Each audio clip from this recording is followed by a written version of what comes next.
आज आपका अगला टॉपिक है potential energy of electric dipole in uniform electric field. अब क्या निकालना है आप लोगों ने जो आप लोगों का इलेक्ट्रिक डाइपोल था, उस इलेक्ट्रिक डाइपोल को आप लोगों ने 2 डायमेंशनल यूनिफॉर्म इलेक्ट्रिक फील्ड के अंदर रखा, तो आप लोग टॉर्क निकाल चुके हो। अब इसके अलावा आप लोगों को निकालना है पोटेंशियल एनर्जी। अगर किसी भी ऑब्जेक्ट की हमें पोटेंशियल एनर्जी निकालनी है, सबसे पहले हमें पता होना चाहिए पोटेंशियल एनर्जी होती क्या है। पोटेंशियल एनर्जी कहते हैं किसी भी ऑब्जेक्ट की जो उसकी पोजीशन की वजह से जो उसके अंदर एनर्जी होती है, उसको पोटेंशियल एनर्जी कहा जाता है। अब यहां पर इलेक्ट्रिक डाइपोल की हमें पोटेंशियल एनर्जी को निकालना है, तो सबसे पहले हमारा क्या होता है कि पोटेंशियल एनर्जी या energy possessed by electric dipole in uniform electric field is due to, किसकी वजह से? Due to particular position of electric dipole. Electric dipole की एक निश्चित पोजीशन की वजह से यूनिफॉर्म इलेक्ट्रिक फील्ड में जो एनर्जी होगी उसको पोटेंशियल एनर्जी कहा जाएगा। तो सबसे पहले हम इसकी डेफिनेशन लिख लेते हैं। डेफिनेशन हमारी क्या होती है, तो हम क्या कहेंगे?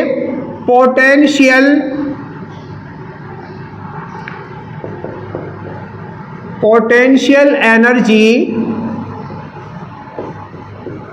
पोसेस्ड, मतलब रखना या उसके अंदर जो मौजूद है, possessed by electric dipole in uniform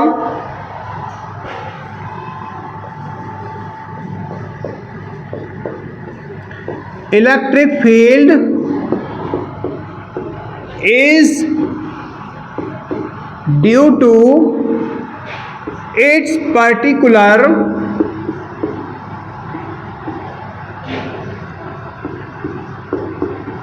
position.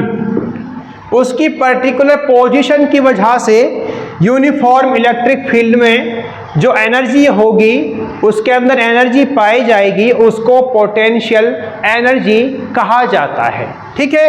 अब इससे पहले आप लोग कर चुके हो कि जो हमारा इलेक्ट्रिक डाइपोल को यूनिफॉर्म इलेक्ट्रिक फील्ड के अंदर उसको रखा जाता है, उस टाइम उसका टॉर्क क्या निकल के आएगा? एज वी नो, जैसा कि हम जानते हैं, क्या जानते हैं? टॉर्क जब उस इलेक्ट्रिक डाइपोल पे लगता है तो हमारा क्या होता है? PE sine theta, tau is equal to PE sine theta. ये आप लोगों का हो गया, कोई प्रॉब्लम यहां तक? अब हमारा क्या है? अब हम मान लेते हैं कि जैसे हमने पीछे किया था, ये आप लोगों का यूनिफॉर्म इलेक्ट्रिक फील्ड आपका है। इस यूनिफॉर्म इलेक्ट्रिक फील्ड के अंदर इलेक्ट्रिक डाइपोल को हमने रखा था, और इलेक्ट्रिक फील्ड के अंदर जो हमारा इलेक्ट्रिक डाइपोल है वो एंगल थीटा बना रहा है। ठीक है, क्या बना रहा है? एंगल थीटा बना रहा है। और टॉर्क ने क्या किया? टॉर्क इसके ऊपर लगा, तो टॉर्क इस इलेक्ट्रिक डाइपोल को इस इलेक्ट्रिक फील्ड की डायरेक्शन में अलाइन करना चाहता है। तो माना कि वो अलाइन करना चाहता है, अब हम उस टॉर्क के अगेंस्ट में थोड़ा वर्क डन कर रहे हैं कि उसको वहां किया, तो वर्क डन हमने किया कि स्मॉल एंगल से मान लो कि टॉर्क हमारा इधर लग रहा है। अब इस टॉर्क के अपोजिट में हम स्मॉल वर्क कर रहे हैं, वो उस किस एंगल पे? डी थीटा एंगल पे। ठीक है, तो हमारा क्या हो जाएगा? उसको हम यहां पर लिख लेते हैं, small work done against torque will be क्या हो जाएगा, तो हमारा स्मॉल वर्क डन को dw से हम डिनोट करेंगे, और जो आपका क्या है स्मॉल एंगल से उसको हम इधर की साइड कर रहे हैं, तो हमारा क्या आएगा small work done tau into D theta. क्या हो जाएगा, टाउ इंटू डी थीटा। अब इसके अलावा क्या है, स्मॉल वर्क डन हमने कर लिया, अब टोटल वर्क डन उसके अगेंस्ट करना चाहते हैं, मतलब क्या है कि थीटा 1 एंगल हम इसको मान लेते हैं, थीटा 2 एंगल हम और दूसरा किसी पोजीशन पे मान लेते हैं। माना कि ये थीटा 1 माना, अब यहां पर हम इसको ऐसे करना चाहते हैं, तो ये एंगल मान लेते हैं कि आपका थीटा 2 हो गया, इस तरह एंगल हो गया, तो क्या हो गया थीटा 1 से थीटा 2 तक हमारा वर्क डन क्या होगा। ठीक है, तो वो देखो आप लोग क्या हो जाएगा, तो हम यहां करेंगे total work done to move electric dipole from कहां से, थीटा 1 से थीटा 2 तक हम उसको मूवमेंट करा रहे हैं, जो टॉर्क आपका है उसके अगेंस्ट में, तो हमारा क्या हो जाएगा टोटल वर्क डन होगा, तो क्या करेंगे इंटीग्रेशन करेंगे, क्या करेंगे इंटीग्रेशन, तो हमारा हो जाएगा जो dw आपका स्मॉल वर्क डन है उसका इंटीग्रेशन इज इक्वल टू हमारा किसका इंटीग्रेशन, आपका टाउ इंटू डी थीटा, और कहां से कहां थीटा 1 से थीटा 2 तक, यहां तक आपका हो गया। ठीक है, अब इसको आप सोल्व करोगे, क्या करोगे आप इसको सोल्व करोगे तो क्या निकल के आएगा आप लोगों का, देखो dw है स्मॉल है, इसका टोटल वर्क डन हमारा क्या हो जाएगा w हो जाएगा, W हो गया टोटल वर्क डन, और टाउ डी थीटा, टाउ की वैल्यू हमारे पास क्या है PE sin थीटा, तो इसको हम यहां पर पुट कर देंगे थीटा 1 टू थीटा 2, और यहां पर क्या हो गया PE sin theta into D theta. ठीक है, अब यहां पे हम क्या करेंगे, PE हमारा क्या है कांस्टेंट वैल्यू है, ये हमारा बाहर निकल जाएगा, बाहर निकलने का मतलब W is equal to PE। ठीक है, और साइन थीटा हमारा क्या होता है, इसका इंटीग्रेशन क्या हो जाएगा माइनस कोस थीटा, क्या हो जाएगा माइनस कोस थीटा, इसका हमारा इंटीग्रेशन हो जाएगा, और जो लिमिट आपकी थीटा 1 से थीटा 2 थी वो हम इसको यहां पर लिमिट लगा लेंगे थीटा 1 से थीटा 2, ये लिमिट आप लोगों की हो जाएगी। यहां तक हो गया। अब ये माइनस साइन है, नेगेटिव साइन है, इसको हम यहां बाहर निकाल सकते हैं, तो हमारा क्या हो जाएगा work done is equal to minus PE, और आपका क्या हो गया अंदर क्या बचा। अब आपको क्या करना है, एक बार तो इस थीटा की जगह इस वैल्यू को पुट करना है, फिर माइनस में थीटा की जगह थीटा 1 को पुट करना है। मतलब कैसे, एक बार तो आप लोगों ने cos थीटा, थीटा की जगह थीटा 2 को पुट किया अकॉर्डिंग टू मैथमेटिक्स, माइनस का साइन लगाओगे, फिर थीटा 1 है तो थीटा की जगह थीटा 1 पुट कर दोगे, cos थीटा 1 आप लोगों का हो जाएगा। या आप लोगों का क्या हो गया, ये आप लोगों का वर्क डन निकल के आ गया। क्या आ गया आपका वर्क डन आप लोगों का निकल के आ गया।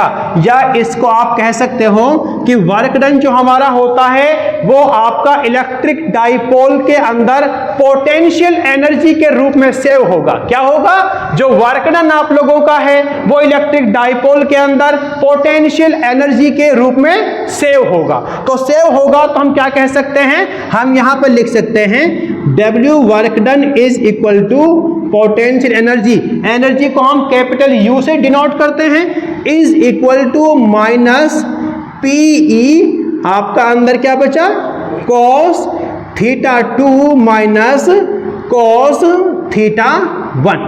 यहां तक आप लोगों का निकल के आ चुका है। ठीक है, अब यहां से आगे आपने क्या करने हैं, स्पेशल केस करने हैं। क्या करने हैं, स्पेशल केस करने हैं। स्पेशल केस में क्या हो जाएगा, माना कि जो आपका इलेक्ट्रिक डाइपोल है वो इलेक्ट्रिक फील्ड इंटेंसिटी की, जो इलेक्ट्रिक फील्ड की डायरेक्शन है उसी में इलेक्ट्रिक डाइपोल हमारा अलाइन हो चुका है। मतलब थीटा 1 की वैल्यू हम क्या है, थीटा 2 की वैल्यू को हम थीटा के बराबर मान लेते हैं और थीटा की वैल्यू को हम थीटा 1 की वैल्यू को 0 मान लेते हैं, क्योंकि उसी की डायरेक्शन में वो अलाइन हो चुका है। तो थीटा 1 की वैल्यू 0 हो जाएगी और थीटा 2 की वैल्यू को हम थीटा मान लेंगे। ठीक है, तो हमारा क्या हो जाएगा, यहां पर हम केस नंबर फर्स्ट कर लेते हैं। क्या कर लेते हैं, केस नंबर फर्स्ट हम कर लेते हैं और इसको हम क्या कहेंगे, when dipole is aligned in the direction of electric field। इसका मतलब क्या है, दैट इज क्या है आपका, थीटा 1 की वैल्यू को हम 0 डिग्री मान लेंगे और थीटा 2 की वैल्यू को थीटा के बराबर यहां मान लिया जाएगा।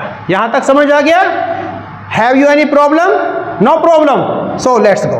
देखो क्या होता है हमारा, तो यहां पर आप लोगों का हो जाएगा energy is equal to minus PE, अंदर क्या बचा, कॉस थीटा 2 को हमने क्या माना, थीटा के बराबर कॉस थीटा, और कॉस और थीटा 1 को 0 के बराबर, तो कॉस 0। और आप लोग जानते हो जो कॉस 0 होता है उसकी वैल्यू क्या होती है, 1 होती है। क्या होती है, 1 होती है। तो आप लोग क्या कर सकते हो, U जो हमारा वर्क डन के बराबर है is equal to minus PE, अंदर क्या बचा, कॉस थीटा माइनस में 1। ये वैल्यू आप लोगों की निकल के आ चुकी है, क्योंकि because cos 0 is equal to 1 आपका होता है। ये वैल्यू हमारी निकल के आई है। अब यहां तक आप लोग इसको जल्दी नोट कर लीजिए, ठीक है। तो इससे आगे हमारा होगा, नोट डाउन कर लिया। यहां से आगे हमारा सेकंड केस क्या होता है, सेकंड केस आप लोगों का हो जाएगा, केस सेकंड आपका जब हमारा इलेक्ट्रिक डाइपोल आप लोगों का इनिशियली अलाइंड, दैट किस तरह अलाइन होगा कि जब हमारा थीटा 1 की वैल्यू 90 डिग्री होगी और थीटा 2 की वैल्यू थीटा के बराबर होगी, तब हमारा क्या निकल के आएगा। तो आप लोगों का होता क्या है, जो आप लोगों का वर्क डन निकल के आया था वो हमारा क्या होगा, वो आपका माइनस पीई और ब्रैकेट में क्या है आप लोगों का, कॉस थीटा 2। थीटा 2 की जगह क्या पुट करना है, थीटा पुट करना है, cos theta minus cos theta 1 था, तो थीटा 1 की वैल्यू 90 डिग्री, कॉस 90 आप लोगों का हो जाएगा। और आप लोग जानते हो कॉस 90 की वैल्यू कितनी होती है, 0 होती है। तो क्या करोगे, minus PE cos theta minus 0, क्योंकि cos 90 की वैल्यू 0। तो क्या निकल के आएगा, तो जो हमारी एनर्जी होगी, energy is equal to PE cos theta, और जो आपकी पोटेंशियल एनर्जी माना जाएगा किसी भी इलेक्ट्रिक डाइपोल को जब यूनिफॉर्म इलेक्ट्रिक फील्ड के अंदर रखा जाएगा तो पोटेंशियल एनर्जी आपकी ये निकल के आएगी माइनस पीई कॉस थीटा, किस कंडीशन में, और इसी कंडीशन को माना जाएगा पोटेंशियल एनर्जी निकालने के लिए। ठीक है, तो बेटा आप लोग इस चैनल को सब्सक्राइब कीजिए, बेल आइकन को प्रेस कीजिए, और समझ ना आए तो समझने के लिए कमेंट करना और इसको शेयर जरूर करना। थैंक्स।